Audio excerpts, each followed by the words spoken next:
Assalamu alaikum. Dear students, it's our today's lecture computer hardware. So first of all we will discuss that what is the computer hardware. As you know, every system have two parts.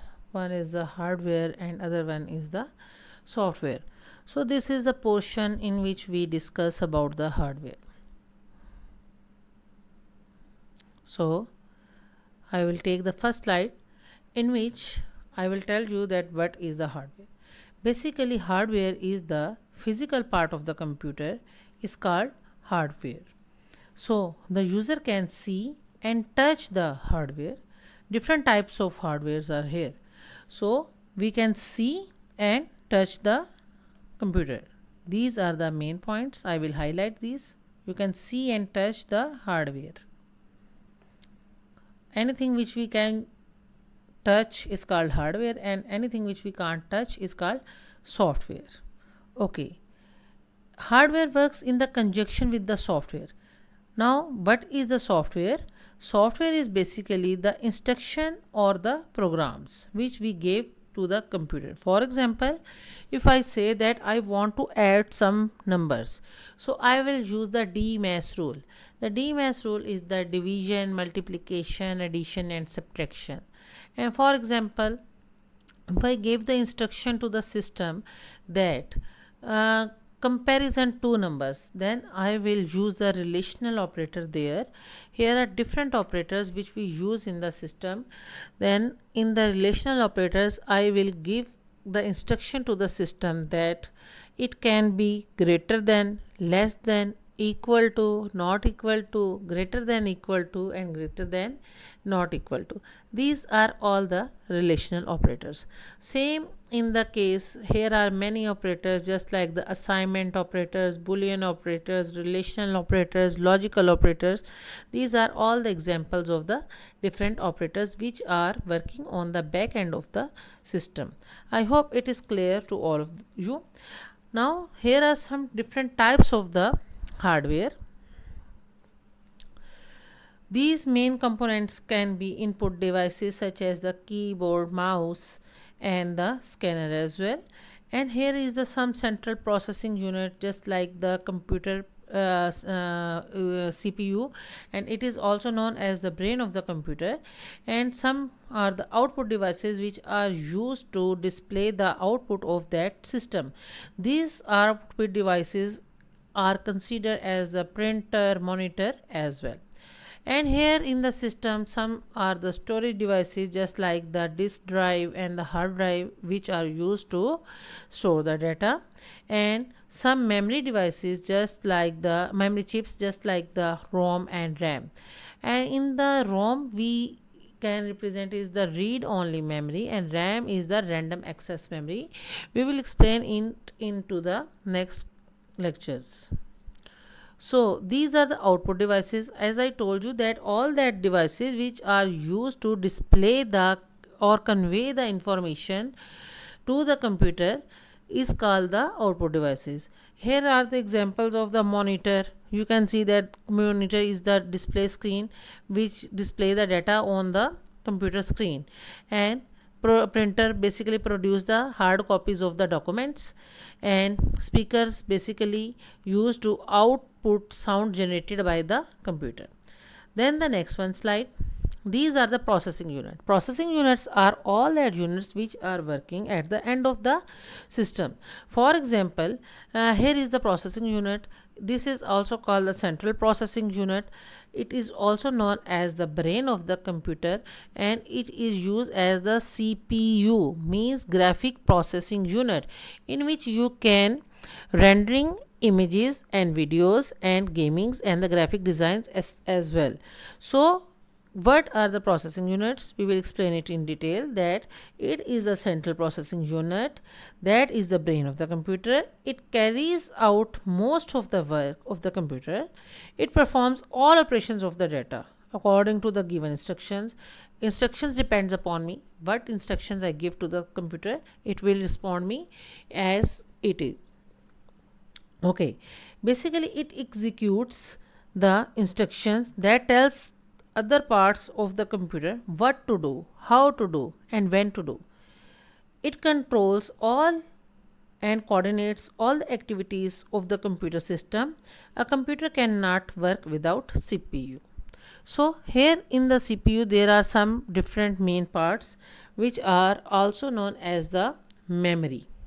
These are the okay. Basically, memory is the main part which is very important component to the computer system. It is used to store program and data that are being executed. It is also working area of the computer system. So the memory is very important. Memory is further divided into two types. Number one is the RAM, which is mentioned here, and other one is the ROM. You can see it's the RAM. RAM is basically a volatile memory. Volatile memory. You should memorize this, that it is the volatile memory. And ROM. ROM means read only memory. It is the non-volatile memory. Now I will differentiate that what is the difference between the read only memory and random access memory. Basically, random access memory is the volatile memory, means that when it is used as a temporary storage, while system is shut down, the data will be disappear. So when the read only memory is complete memory, when the system is down, shut down, so the data will be remain same. So this is the main memory. I hope it is clear to all of you. Now I will move to the next point, which is the storage.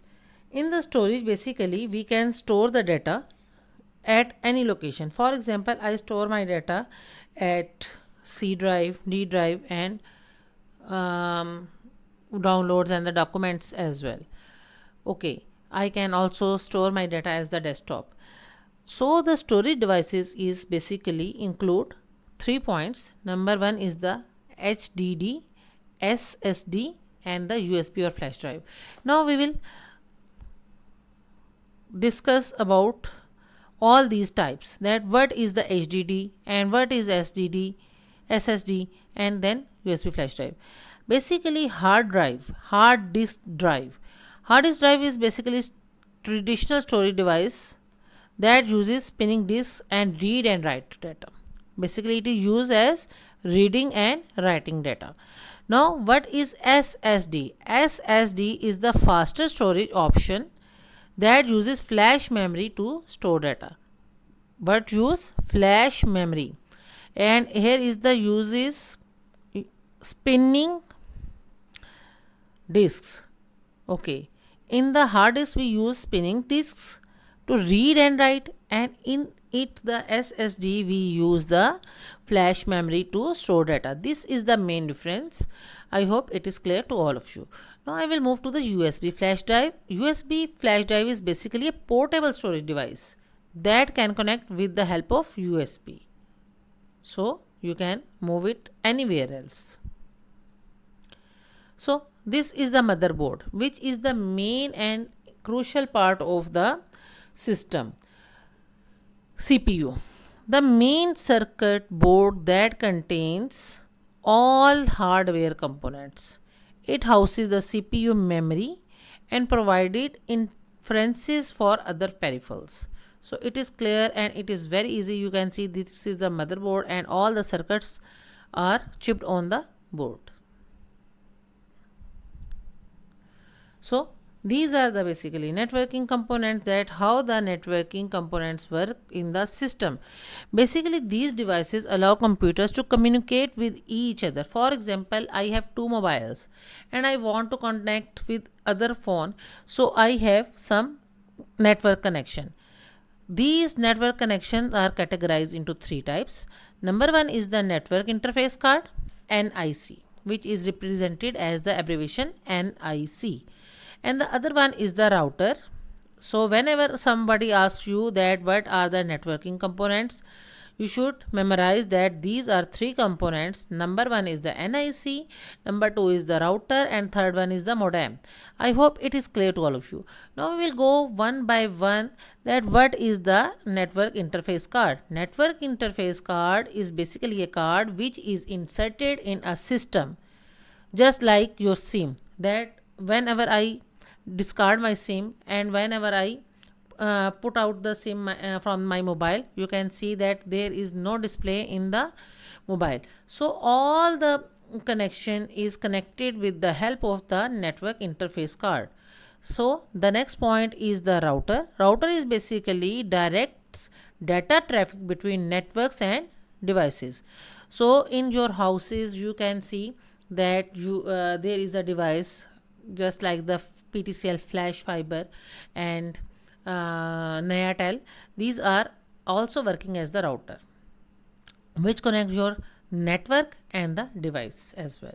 So if you don't have the router, you cannot connect the net on your system or device. The next one is the modem. Modem basically connects a computer or the network to internet. So these are very easy points. I hope it is clear to all of you. It's all about this lecture, the hardware computer part 1. So kindly like, subscribe and share my channel. In the next lecture, we will discuss the next components of the computer hardware. Thank you so much.